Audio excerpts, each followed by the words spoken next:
Bismillahirrahmanirrahim. Assalamualaikum warahmatullahi wabarakatuh. Perkenalkan, nama saya Intan Permatahati dengan NIM 121-80225-1517. Saya berasal dari kelas 3C Agroteknologi. Di sini saya akan membuat tugas video dari mata kuliah Fisiologi Tumbuhan dengan dosen pengampu Ibu Rita Alfianis. Baik, di sini saya akan membahas mengenai unsur-unsur hara, yaitu pertama definisi unsur hara. Unsur-unsur hara adalah unsur kimia tertentu yang dibutuhkan tanaman dalam memenuhi keperluan fisiologisnya. Setiap harinya, tanaman menyerap kandungan unsur hara dalam tanah. Dengan begitu, kandungannya pasti berkurang. Oleh sebab itu, unsur hara bisa ditambahkan dalam bentuk pupuk. Adapun pupuk yang bisa digunakan adalah pupuk organik seperti pupuk kandang, kompos, humus, maupun pupuk kimia. Unsur hara terbagi menjadi 3 kelompok, yaitu unsur hara esensial, unsur hara makro, dan unsur hara mikro. Unsur hara esensial adalah unsur hara yang sangat penting bagi tanaman dan keberadaannya tidak dapat digantikan oleh unsur lain. Sedangkan unsur hara makro adalah unsur hara yang diperlukan dalam jumlah banyak, dan unsur hara mikro adalah unsur hara yang diperlukan dalam jumlah yang sedikit. Unsur hara makro terdiri dari karbon, hidrogen, oksigen, natrium, fosfor, kalium, kalsium, magnesium, dan belerang. Sedangkan unsur hara mikro terdiri dari besi, mangan, boron, molibdenum, tembaga, seng, klorin, dan kobat. Mekanisme penyerapan unsur hara itu terjadi menjadi 3 golongan. Yang pertama, aliran massa, difusi, dan intersepsi akar. Aliran massa atau mass flow itu gerakan unsur hara di dalam tanah menuju permukaan akar tanaman bersama gerakan massa air. Sedangkan mekanisme penyerapan difusi adalah pergerakan suatu zat unsur hara dari yang berkonsentrasi tinggi ke konsentrasi rendah. Dan intersepsi akar merupakan akar-akar tanaman akan terus-menerus memanjang menuju ke tempat-tempat yang lebih jauh di dalam tanah sehingga menemukan unsur hara dalam tanah. Adapun unsur hara dan bentuk yang diserapnya, seperti karbon itu diserap dalam bentuk CO2 melalui daun, dan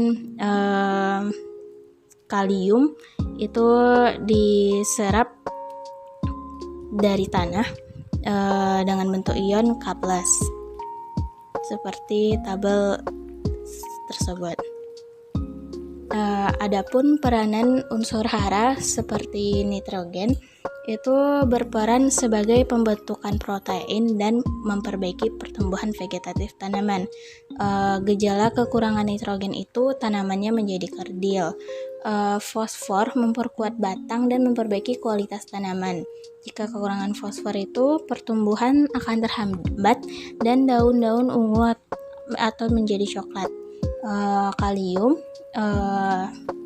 berfungsi sebagai mengaktifkan enzim dan sebagai perkembangan akar. Gejala kekurangannya, pinggir-pinggir daun berwarna coklat dan mulai dari daun yang tua. Kalsium berfungsi sebagai penyusun dinding sel tanaman dan pembelahan sel. Gejala kekurangannya, tunas akar tidak dapat tumbuh. Magnesium sebagai pembentukan klorofil dan sistem enzim. Gejala kekurangannya, pada daun muda keluar lendir atau gial gitu. Terus belerang berfungsi sebagai pembentukan protein. Gejala kekurangannya, tanaman kerdil dan pematangan terlambat. Terus selanjutnya ada seng atau Zn, berfungsi sebagai pembentukan hormon tumbuhan, katalis pembentukan protein, dan pematangan biji. Lalu besi, pembentukan klorofil, terus oksidasi reduksi dalam pernafasan, serta penyusun enzim dan protein. Yang ketiga, katalis pernafasan, penyusun enzim, pembentuk klorofil, dan metabolisme karbohidrat dan protein. Lalu boron sebagai pembentukan protein, metabolisme nitrogen dan karbohidrat, dan perkembangan akar, pembentukan buah dan biji. mangan, metabolisme, nitrogen dan asam organik, dan sebagai fotosintesis, sebagai perombakan karbohidrat, dan pembentukan keratin. Molybdenum sebagai peningkatan nitrogen oleh bakteri simbiotik dan pembentukan protein. Lalu ada klorin.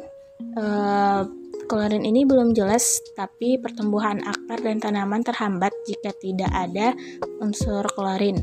Yang terakhir itu kobalt. Fiksasi nitrogen oleh bakteri simbiotik dan penyusun vitamin B12 yang penting untuk pembentukan hemoglobin pada bintil-bintil akar pengikat nitrogen. Lalu keseimbangan unsur-unsur hara. Yang pertama itu ada kelebihan Cu atau sulat akan menghambat penyerapan MO. Yang kedua itu terlalu banyak Zn, Mn, Cu dapat menyebabkan defisiensi Fe. Yang ketiga, terlalu banyak fosfor menyebabkan kekurangan Fe, Zn, dan Cu. Terlalu banyak nitrogen dapat menyebabkan kekurangan Cu. Kelebihan nitrogen atau kalium dapat mempersulit penyerapan Mn. Terlalu banyak kapur menghambat penyerapan boron. Dan yang terakhir, kelebihan Fe, Cu, dan zinc dapat mengurangi penyerapan Mn.